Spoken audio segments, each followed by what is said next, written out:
What is going on, wrestling fans? Is he dancing? Oh, he's stretching. He's getting ready Yeah, I'm for the Golden stretching. Era podcast with Sean Well, Mooney.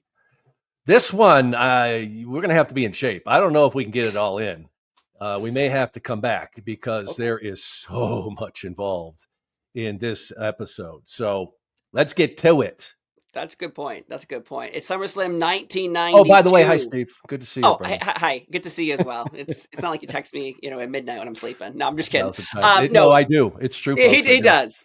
Behind the curtain, he does. But SummerSlam 1992 is one of those like, oh my God, look at this moment, the monumental matches, the spectacle. When people talk about WrestleMania 9 being like, this was the beginning of everything. I'm sorry. SummerSlam 92, don't sleep on this one, baby, because I watched a full show the other day on Peacock, and I haven't watched this in like 15, 20 years. Dude, stands up to the test of time. The audience is into it. But question to you before we even start is Bret the Hitman Hart versus the British Bulldog the greatest SummerSlam match ever? Oh, SummerSlam. I think it's one of the greatest matches ever. I'd go that far. And you can go back in history. And when anybody has ever asked me what my favorite event was, I always say SummerSlam 92 for so many reasons. There is just layer after layer after layer in this. We could go on, probably do about 6 hours on this thing if we really wanted to dive deep. But let's get to what we can. But it is, it remains really, it is to me one of the greatest events ever. Just for not just the matches, but just everything that was going on and the aftermath. Yes. Yeah. And it's very interesting to think about this event because look at the past in the Golden Era. How many times did they really go out far beyond the United States? You can count Canada for Sky Dome, WrestleMania 6, but I'm no disparaging my Canadian fans out there, but that's not that far. We can drive there. We in the United States, we can't drive to London, England. And so when you think of an event happening like that, you're like, wow, there must have been a lot of on the line here. You go back to WrestleMania 1 being such a great event with so much money, and this could go wrong. Some 92, in my opinion, if this doesn't go the way it does go, that could really hurt the business. It's already suffering at this point. Yeah, and that's what I was going to say. You talk about the fact that we're going across the pond, but it needed to succeed for a number of reasons because business was not going well in the States. Also, that included, Canada. And so they needed a spark. They needed something to reignite, that interest. And they had been over to the UK testing the waters and to see how it was going to go. And initially it took off. Then it didn't do tremendously well. So the fact that it had started to build again, and I've talked about it before where we started doing a lot of promotional stuff, me directly doing a local feel to it and reaching out to that UK audience because it had started to build. They sensed it. And they were going to have this event here in the States and realized it's not going to be great. We're not getting any kind of a reaction that we would expect. So we've got to do something that's going to shake it up. And what better way than let's go to the UK. And remember now, this is a point in WWE history where they really haven't expanded across the globe. They've certainly gone to different places and done shows, but not on a level where they started developing something when they would do it on a regular basis. So this really was a big test for the company, and so many things involved, so much at stake, Steve, here, because as you said, they really needed something to happen because things weren't going well, and they did need to start having this global attraction. And this, they were hoping, was going to be the real start of it. And when you think about it, the Golden Era really surrounds Hulk Hogan. This is the first pay-per-view in the WWF's history that does not have Hulk Hogan on the poster, in a match, in any situation at all. You're depending on a lot of local, like British Bulldog, Intercontinental Champion Bret Hart coming up. You have Savage, you have Warrior, but no Hogan. When you were in the company, was there a consensus like, well, I know there's a pay-per-view coming up, but like, can we get Hulk Hogan to be here too? Yeah. Well, there was a sense really that things were not going well. They tried to, put on a good front. that we've got things in the works, we've got talent being developed here, all this is going on. But there really was an underlying sense of panic of like, what in the world, what's going on? And, within a year or so, are the doors going to be open? I mean, it was kind of that feeling, and, it didn't get down to that point, but there was certainly that feeling of, okay, what's going to go on here? And especially, had Hulkamania really just run its course. And if that were the case, okay, where do we go from here? We've got, Warrior, who's just, volatile and an unstable talent that you don't know what he's going to do. Macho Man is, somebody that's a solid performer, but then, that there's this whole thing of, these aging stars, which is really funny to think about today when you see guys still in the ring in their 50s. Yeah. But at the time, there was that feeling that we've got this youth movement. We've really got to do something.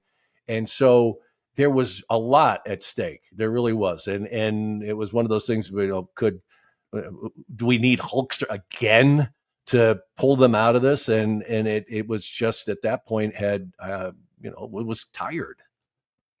Yeah, the rumor of being in Maryland is one of those things. Like, that's SummerSlam 92 in Maryland? Yeah. Really? Like, that's what we're going to do here? Okay, I guess, a tried and true Maryland. But yeah, it is finalized. They're going to go to London, England. Wembley Stadium, of all places. And it's great to see this, because a lot of stadiums from this time, the Golden Era, they've been changed, destroyed, rebuilt. It's great to see that actually Wembley Stadium, renovations here and there, but still a standing facility. And ticket sales for this were bonkers, because online, there's two ways to look at this. Online, they're like, well, 6 hours went by, 80,000 fans bought tickets. Realistically, I don't know how it's possible, but hey, maybe it was. But that amount being put together in 5 days, what some people also say, that's still an amazing thing. Nothing is written. There's no matches. It's just the WWF is coming to town. Do you want to see us? And they're there. And that really shows you the opening of this SummerSlam, where they show you, the locals all getting ready to go into the arena. And I love this one kid. He says, the British Bulldog is going to win, whether he wants to or not. And someone found that person, Mooney. Somebody found that person. Was that an English accent? You sounded more like Greta Thunberg there, but I get what you're trying to do there. Shut up, Mooney. But talking about these ticket sales, they could have taken a safe route, I guess, and they could have done it at Royal Albert Hall and made it this big, but that was a big leap of faith to think that you're going to fill Wembley Stadium. And whether or not it was 65,000 seats sold right immediately, within once that was announced, or if it was sold out, whatever. But that's still incredible. And you can't deny, I mean, whatever the numbers, it was 80,000 plus that they got into Wembley Stadium. I happen to think that it was the event center that was personally responsible for all that. But that's another discussion. Agreed. I kid, but really, just the fact. I mean, that's unbelievable. That as I said, it was iffy earlier on there that they when they first got over there and they got a great reaction, and but not tremendous. And then you had this build that started, and so the fact that they were able to literally cash in on that when that was happening and generate that excitement was phenomenal. And I think a lot of it had to do with the matchup that they had designed, and Bret Hart was certainly behind it, had pitched it to Vince and sold them on it. But what better way than to bring the country's own Davey Boy Smith there and have this great big match against Bret Hart. That was a big part of it.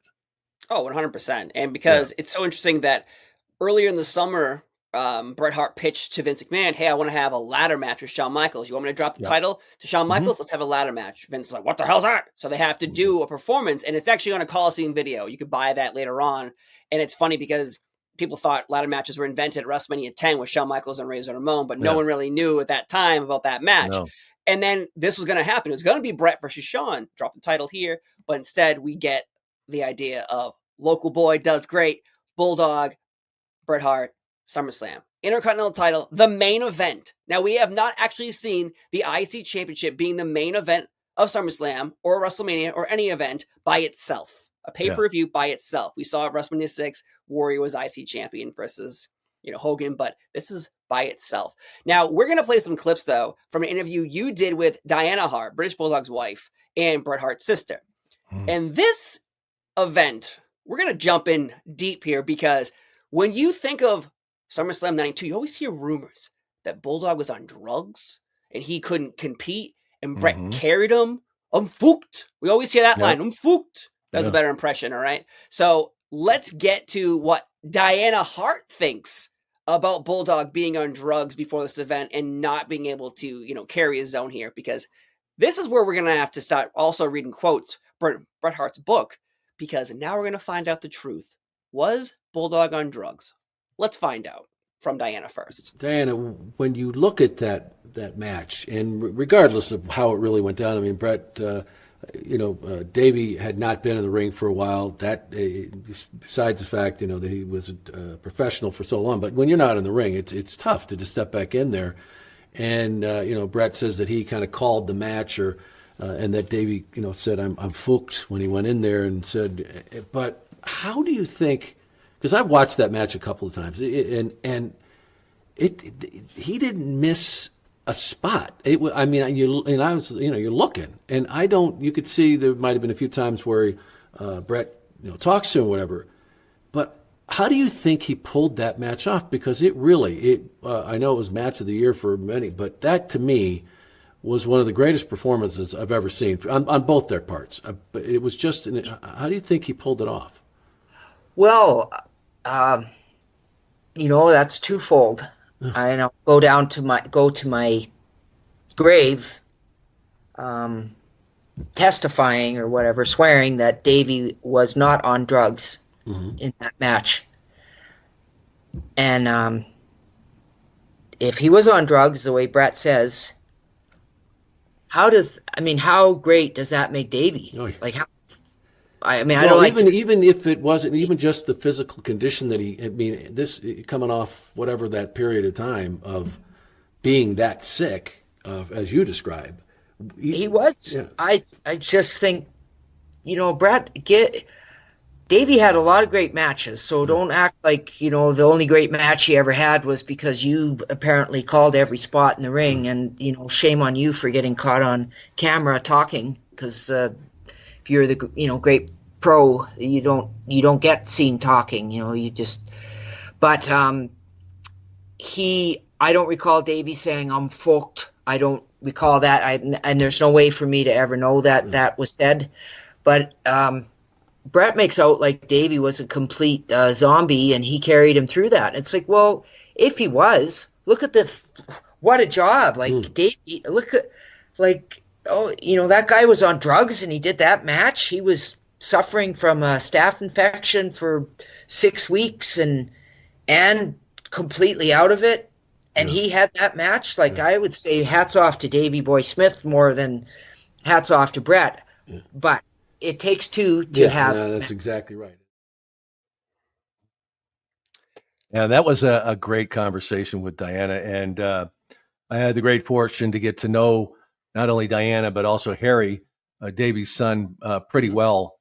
And, it's interesting. That family is, it's the dynamic of that, even to this day, there's bitterness and everything. And the disagreement and the debate rages on. As you said, we'll get answers. Well, no, we still don't have the real answers on it. But what I really would say about it, though, is, and Diana had a great point here, regardless of how Davey Boy Smith got into that ring, whether it was, because he had ring rust. I mean, my God, he really hadn't been in the ring. And of course, I say, you're a professional. It's like a dance and you get back, but you can't just step in there and have a match like that. So whether it was some kind of, medically, you're talking that the conditioning and if he had suffered this staph infection and was still feeling the effects, or as like in Bret's book that he's smoking crack with Jim Neidhart the day before they leave. I'm just telling, when you look at that match, and Steve, I know you'll back me up on this. whatever happened, once they stepped inside those ropes, it was magic. It was just, it is I don't, certainly I was never in the ring. I can't sit there and pick everything out there, and maybe a misstep here, a misstep there, but it's very difficult really to find it. It wasn't a mess. There wasn't him falling down and them missing and Bret having folks, their words are exchanged during those matches. Everybody does it. It wasn't like something unusual that Bret wouldn't be, they say things to each other. But if you watch that, you rarely see a lot of that going on at all. So somehow, whether it was, and we've seen and talked about other superstars and guys in the ring when they could be barely crawling to the ring, and once they get in those ropes, they're a different human being. And that's the way I feel about that match. It was just incredible. It was a great, great matchup. It wasn't just greatest SummerSlam match to me. And the fact that was all involved there. And Bret deserves an awful lot of credit on this, about the fact of him envisioning what they were going to do in this match. He talks about in his book how he, thought about it every single night. And Bret was one of those guys as a tactician that, he would, plot out his matches. He saw all of them happen in here before he even got in the ring with somebody, especially when it was something as important as this. So he lived, ate and breathed that match that whole time before they went to England. And I don't think he gets enough credit for what a brilliant, wrestling mind he has, that he would pull things and remember matches from decades before and put it somewhere saying one day that's going to work somewhere. Yeah. And so, we'd love to have those answers. We're never going to get them, because you see right there, those are two family members who have completely opposing views as to what happened. And if you really want to get into it from Bret's side of it, man, read that book. Hitman, I think, is one of the greatest wrestling books ever written. Really, it's like a long pages. read. It's a long read, but man, you talk about this, genuine, lays it out there, and you can agree with them or disagree with them, but it is a fascinating look into his life and how he sees professional wrestling. But this matchup was just phenomenal. And Bret mentions how when that thing was over, 20-something minutes later, 26 minutes, I think it was, he's laying on his back in the ring there, and he says, I am elated. Because he knew what they did. And then it was going to be that culmination with the handshake. And I even me talking about it now, I get chills, because I just remember it so vividly. And I've talked about this before, because you've seen the interview I did ringside with Diana, but I had kind of lived through that too, of all what was going on behind the scenes. Everybody knew it. Everybody's like, what's going to happen? He's going to go in there and just humiliate himself. And it could have gone so wrong. And when that was over, and I remember seeing Diana at ringside, you could just see it was just because she wanted both of them to succeed, whether there was this animosity, and there was, trust me on. Yeah, well, there's definitely some. The fact that at that moment in time, and they did it, and it was phenomenal, and that what happened in that ring after was so genuine, because they both realized they did it, and it's just a chapter in professional wrestling that is just storied, and really one of the greatest, from start to finish, greatest stories in wrestling. Yeah, Bret Hart in his book said that he woke his wife up at 3 a.m. once he woke up he was dreaming of the finish of the match. Yeah, and when he woke up, he made his wife get up and woke her up and said, "We need to try this out to see if it will work." And so he tried the ending of this match, flipping over and then holding down the legs and getting on top, and that's how he had his 5th child. But that's exactly how. No, that's not the book. That part's not in the book. No, you're not going to find that. The rest is. But nice side note. A side note, that's what we do here on the Golden Era podcast. But this is one of the quotes from Bret Hart's book, and that's why, the idea of Davey going into this And if his wife was like, well, I'm not sure if he was messed up or not, but if he did, look at that great match. And that's true because after, like, I'll be honest, after, like, say I have like 4 beers, don't ask me to go ride a bike somewhere. You're like, oh, this guy's out there not in the best shape. What And are you talking about? Or we could have a great time on a bike. But or 2 sometimes. Yeah. But Okay. depends. But yeah, with him, if he was messed up, he pulled off a magical masterpiece. But this one of these quotes I want to read that this is really going to be like, oh, okay. This is Bret Hart's book saying this. I constantly phoned Davey down in Florida, but all Diana could tell me was that he was out with Jim the Anvil Neidhart somewhere. I finally tracked Jim down just hours before I was leaving for England and was shocked when he told me that he'd just taken Davey and Diana to the airport. Davey was high as a kite when he caught the flight. Jim said because he's been up all night smoking crack with him. Jim told me that Davey had a grill on his back and he was worried about him. I wish Jim would take a good look at himself. Davey was high as a kite. So, we're about to get to Wembley Stadium and we're smoking crack and we're getting on an airplane and we're coming over. And Jim the Anvil Neidhart, who's had a past as well, is telling Bret, like, I know I messed up, but this guy who's coming to fight you, he is worse off than I thought. And that to me is one of those moments of going like, oh, this could go seriously wrong quick. But it doesn't. But luckily it doesn't. But I do want to play another video from Diana talking to you. And it's about the match. Mm-hmm. Because Bret Hart, if you looked at any of the past pay-per-view matches he's had, usually his parents are ringside for big moments. This is one of Bret Hart's biggest matches. Yeah. But his parents aren't there. Why are they not there? Let's figure that out after this clip. Okay. Oh, that clip didn't want to play, folks. That's unfortunate. Pretty much what she said was Bret was like, yeah, you don't want your parents there, Diana.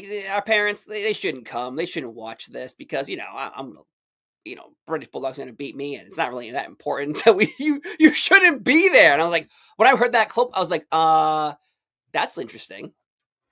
Well, see, now that gives you a little bit of a clue that maybe there was some doubt in Bret's mind that he wasn't sure if Bret was going to, that Davey Boy was going to be able to pull this off.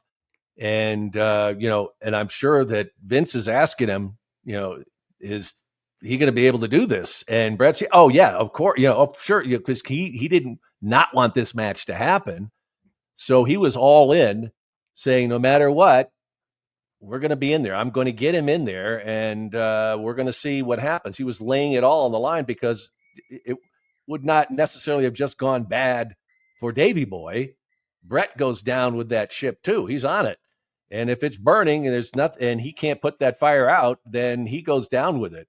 So that was really what I drew from that. That maybe there was that, and he did not want his parents there to see it happen, because you're right. Stu and Helen were at a lot of those. I mean, they were a fixture. I remember seeing them all the time at ringside, and it was, they could make the trip. It wasn't that far, really, right? Right, yeah. So that's really what I took from that, is that maybe there was just that slight doubt in Bret's mind that he didn't want them there to see it happen.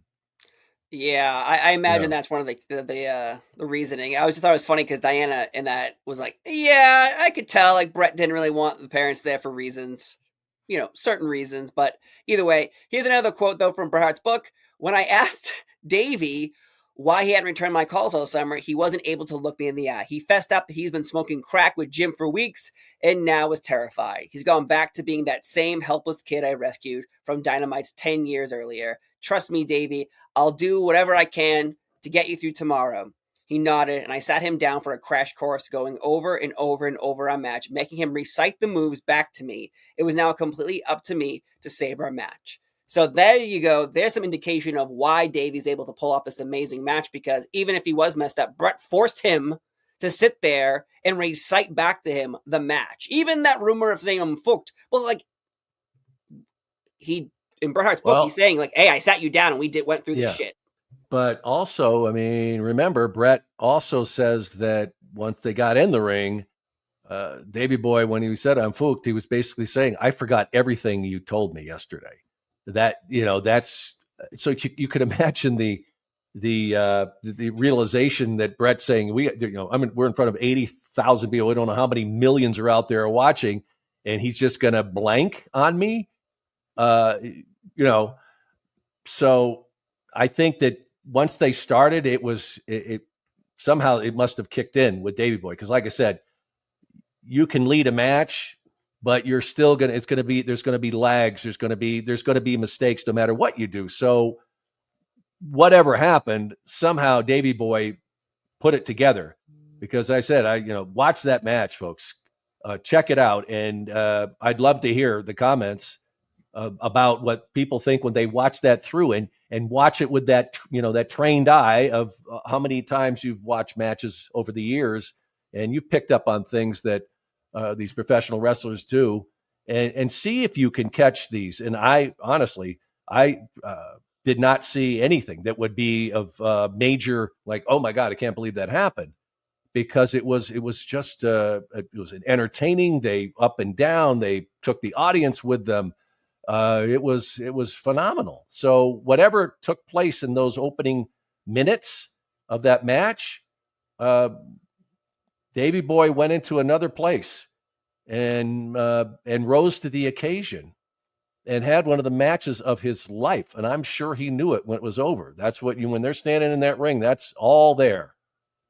It's true. But you know what's really messed up is that I had some time recently. So I watched on Peacock Superstars the 3 weeks after SummerSlam. So I watched the one after, week before, and the week after. So I watched them all in a row. And what really is daunting when you watch those, they show you a clip in the beginning of the first Superstars after SummerSlam 92 of Bulldog winning. Like, boop, a little dinky clip. 3 weeks go by. Bulldog never has a promo. He's never showcased on television. He doesn't have a goddamn match. Bret Hart, he shows up 2 weeks later, and what they're suggesting on commentary is that fucking Papa Shango put a curse on him, and that's the reason he lost the Intercontinental title. They're harping on what happens with Warrior and Savage and Flair, which we'll talk about in a little bit. But is that shocking that when we think about Bret Hart versus Bulldog being the greatest SummerSlam match of all time, even best match of all time in the WWE and F, but the aftermath doesn't connect those pieces. The aftermath is Papa Shango put a curse on Bret and Bulldog's missing from TV. Yeah, that was a bit of a stretch. Yeah. What are you talking about? Of course it happened because of the so curse. why do you think that was going on? Could it have possibly been that they're thinking that maybe Davey Boy is not as dependable, and he's not in a great place, even when that's all over?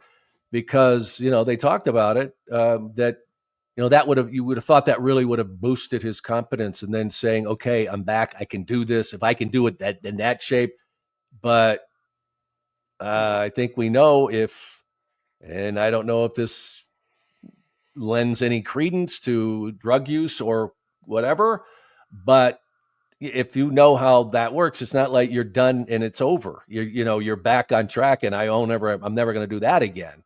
So I think that's why we saw that. Yeah. And it wasn't, we saw the same thing with the Kerry Von Erich, that, they could be brilliant in the ring, and then you don't know what's going on behind the scenes, and it gets harder and harder for them because they are dependent on so many chemicals and other devices vices, I should say, that that are not good for a human being staying healthy. And so it's unfortunate, because you're right. It should have, you talk about a build right there. I mean, that coming off that should have been gigantic. And as we talked, look where we were at the time. And now you got something.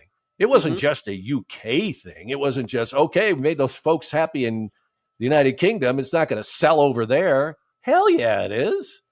So yeah, that was, come up with something better than Papa Shango. I love Papa Shango, but a curse that made him lose after seeing that match, I don't think so. No, it doesn't even. I loved it during Superstar because they do a double box, so it's like Yeah. Bret Hart is wrestling some development talent local, and then in the corner it's Papa Shango, and he's like the curse worked, and he has a book and it catches on fire in his hand. And I Yeah. thought to myself, I don't remember this at all. Like I pushed this out of my brain so far that Papa Shango is the reason Bret Hart lost, not Davey Boy pinning him. It was the curse, and we mentioned earlier is Bret Hart wanted to fight Shawn Michaels at SummerSlam, but that didn't happen. But in reality, Bret kind of pitched to Vince, hey, I'll lose to Davey, then Davey can just lose to Shawn Michaels. Right, And in a brilliant way, and make that a really great run. Yeah, and when it was decent, and then Bulldog lost on Saturday night's main event, and he was fired before Survivor Series. So it's a SummerSlam. He's fired before we get to Survivor Series. What's happening to Bret Hart at Survivor Series? He's currently the world champion, and he's posing with Santa Claus at the end of Survivor Series. So what a tale of two different tales. A of cautionary tale. Yeah. One person won, one person lost, but in reality, the loser of this match is the winner. Yeah, it's a tragedy. It really is in many ways. And as the way it ended up. And it's incredibly sad because I remember thinking too after that match, okay, all right, now he gets back on track here, and it may not, it's not going to happen overnight, but I felt in some ways it saved him, and I'm sure that Diana felt the same way. Nobody really understands, and you can listen to that episode. I go back in primetime and listen to that of what she went through, and she loved him so dearly. She loved him from the second she laid eyes on his picture. She didn't even have to see him in person. And the way it all happened, it really just really tragic. And having conversations with Harry, which I think Harry is now as old as Davey Boy was when he passed away. And, he didn't have a dad around when he was here on this planet because of we know all the schedule and what these guys did. And he used to just, he talked about when Dad came home, he would basically like wrap himself around his gear, just to feel a piece of that guy, and he just wanted a dad around, not understanding. I mean, when you're that age, how are you going to understand why Dad is gone for 3 weeks and comes home for a couple of days, and then I got to say goodbye to him again? And, and Georgia too, his daughter. And that's a whole other subject and that we need to do an episode on that sometime, Steve, to talk about the price of and just specifically just focus on families and what it did to people in that. But getting back to Diana, like all she wanted was for him to be good, for him to be healthy, to be a dad for their children. And this business was not going to let it happen. No, and interesting because even before the match starts on SummerSlam '92, you are ringside. You've been backstage all night long doing interviews, but now you're front and center. You have Diana, and with wrestlers, we have seen them cut promos where they use their puns because of their names or such. The interview you do with Diana, it's not smooth, it's not crisp, it's from the heart. It feels like it seems like even at one point they tell you in your earpiece you got to wrap her up, because she's really sharing her thoughts and feelings. And if you watch this interview, she's talking, and you actually pull the microphone away from her, and you're like, well, thanks, Diana. We have to go to the ringside, because she is really spilling her guts to you in front of 80,000 people. Do you have any memories of what was there prep? Did you just sit down and you're like, all right, we're going to ask you this, and then we're going to go through that? Well, not necessarily. I mean, I certainly told her this is what I'm going to ask you, and so she could be prepared. But I will tell you though that I think why she was so willing to do that is I had the opportunity to be around them a lot before that, and I had conversations with Diana, so she was very comfortable with me. And as I said, this was real. I mean, we know how professional wrestling stories, scrape reality very often. But this one, man, this was as raw as it gets because of what had happened over that summer. And so when she got the opportunity. And I think all of that emotion that was going on, I'm just kind of like, I just got to tell somebody, it was, could you imagine being ringside there? Stu and Helen aren't there, and it's Diana, and and not knowing what is going to happen here. It could be awful, and that's my husband, and that's my brother. So I totally agree with you as far as when it was just so real, and that was all what she was experiencing, and it was another one of those where I didn't want to pull that mic away, but they're barking in my ear, and I understand we've got time constraints here, but I just felt it was, so compelling that I was thinking,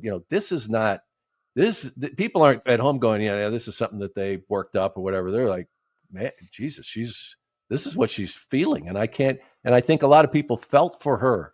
I would imagine there were people that were welling up when they're listening to her because, this is what was going on. And we're all waiting to see, okay, what's going to happen, because it was going down. So, and what's interesting too is even before this, they even announced this, a few weeks before, hey, we'll be at Wembley. But Bulldog's out when this is all kind of being put together. Bulldog's out for 6 weeks, being suspended for steroid use.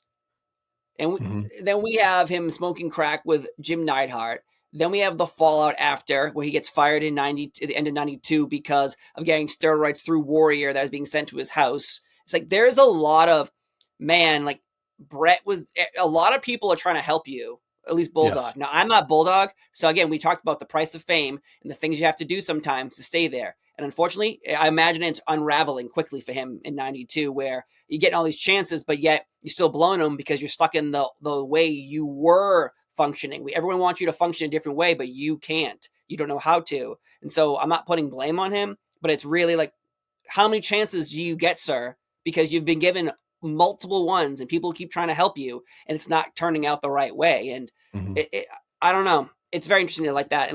But let's see if the last Diana Hart clip will play before we move on. But before you get to it, though, I want to say, though, and I know I'll say this directly, like people out there listening too, that, if you've ever dealt with an addict and, I've heard people say before, they'll break your heart 1,000 times. And it's true. My family, where you can't understand it. So many of us are trying to help you. They get you into places that are going to help you, and you're just praying to God that it's going to work this time. And so many opportunities, like, how could you blew it, and now you want to go do that, and that's where you are, and you did this, and you can't understand it. Well, that's the demon of it. That is, you have no idea what you're up against. And until a person, as you've heard it over and over again, until they decide that that's it and they change their life, you're not going to do it. And so that is the situation there. Because you look at, like you just said, Davey Boy had all these chances. So many people wanted him to succeed. Vince, and not just necessarily because it was good business. He was going to be good business, and everybody else around him. And yet you think, like, how could he do that? Well, in many ways, he wasn't in control of it. Right. And I think we talked about it before, where so many wrestlers have passed away at young ages, clearly for reasons that are beyond their control. And people will be like, well, why couldn't they control it? As you brought up. Well, you don't know the situation. You don't know them. You have no idea what's going through their brains or their body. So sometimes we have to go, well, that sucked, but I'm not them. But let's see if this last clip will play. And he and Davey did this, and first main event ever that wasn't a world title, and their first pay-per-view, not main event, but first pay-per-view that wasn't world's title. And there was some,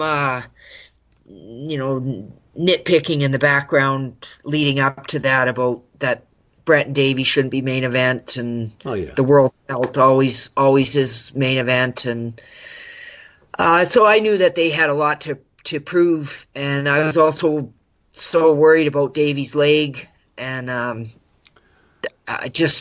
was a nervous wreck. I was. Oh, I remember, and then, but they stole the show.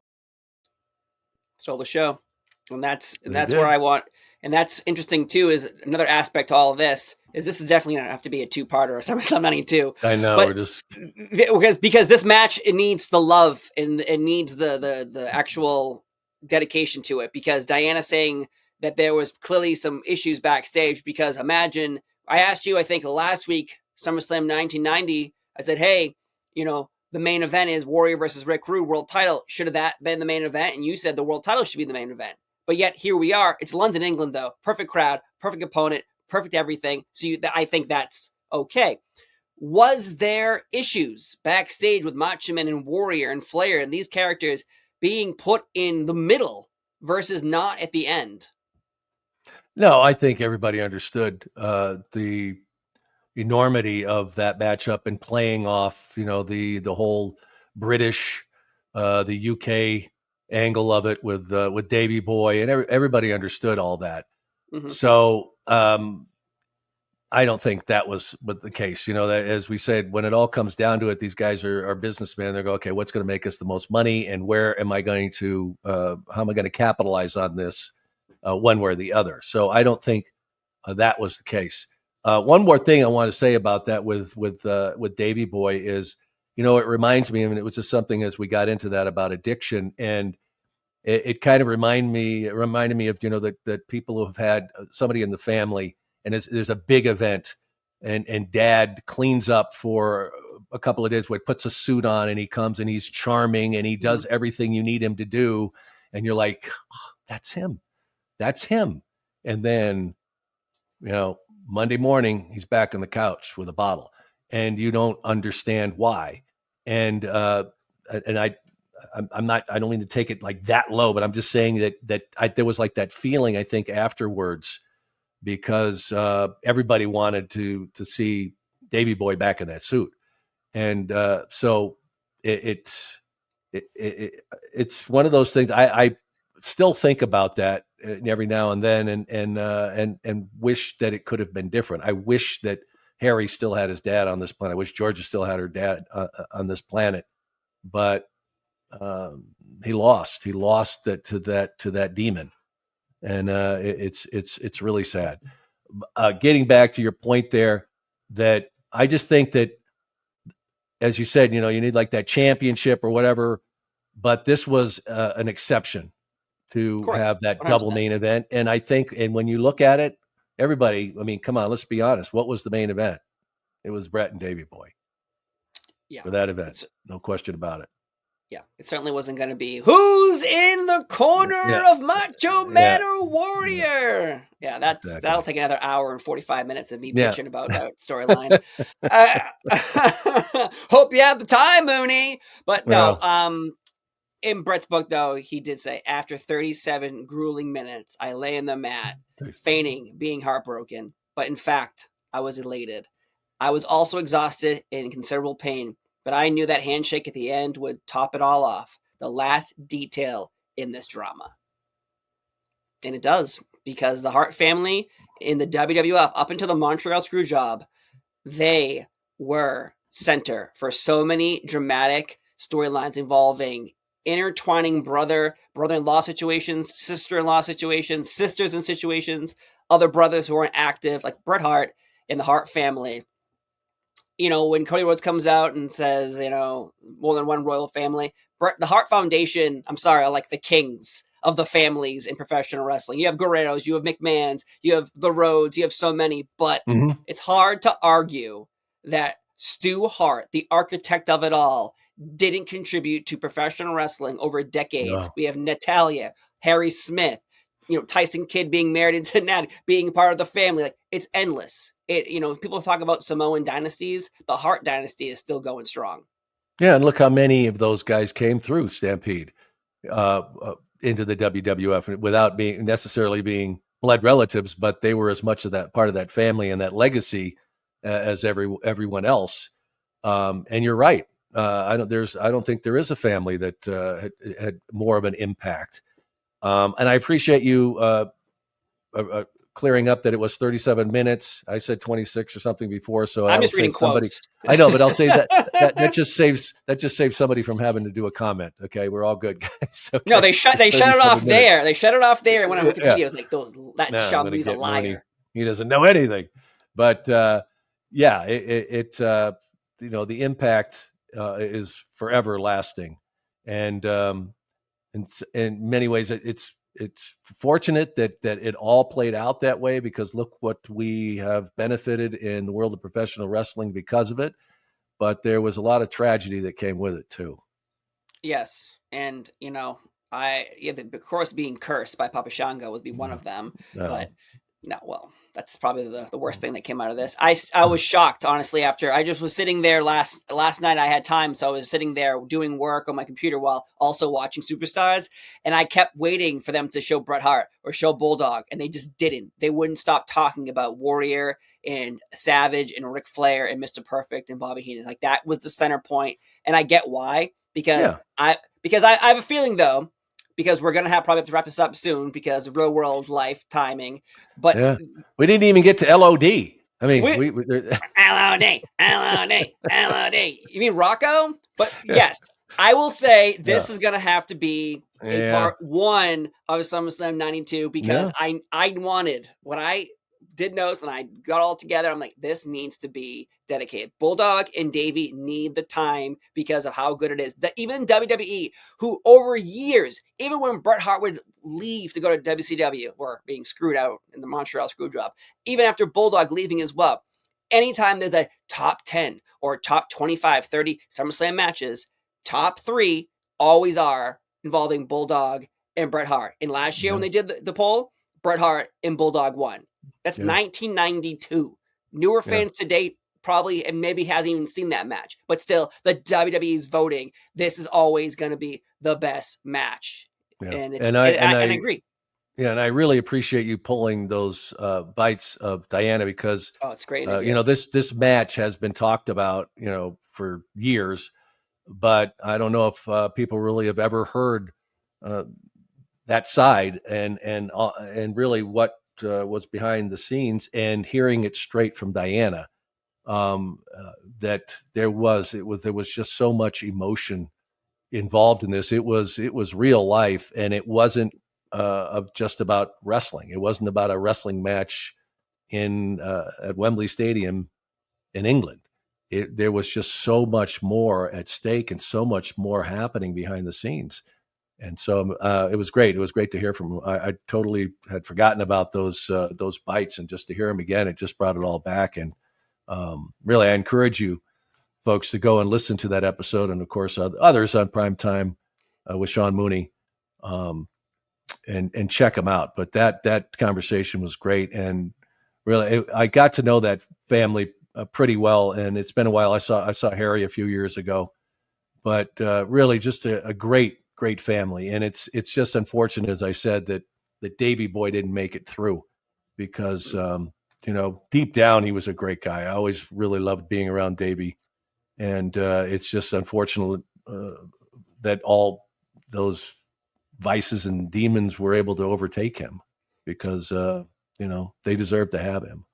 That's true. And we didn't really talk about it, though. The entrance ramp of how long it is. Like, Bret Hart's music plays twice because it's so long. And and Bulldog comes out, I think, with Lennox Lewis, and he's holding the flag. And so he comes out, and everyone is just going crazy. And I think that's what we'll dive into that on part 2, really, with the audience. When you watch this event and you hear stories about this main event, and you're like, yeah, it's really good. It's really good.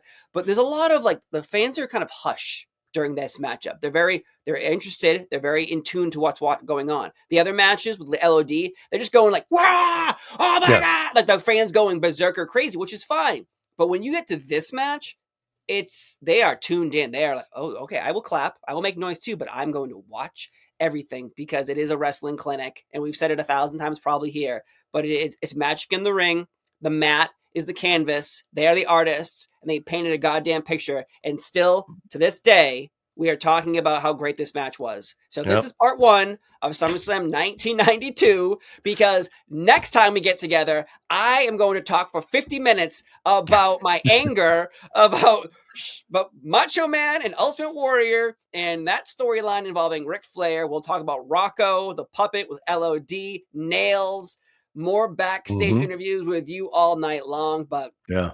we have It's a so great much event. we have so much more to talk about next time. But Sean Mooney, thank you for those bites from Diana Hart, because that interview is magical as well. If you want to check it out, Primetime with Sean Mooney. But thanks for enjoying this episode, part 1, SummerSlam 92. I'm Steve Fall. He's Sean Mooney. Have a wonderful day, and we'll see you next time. Bye-bye.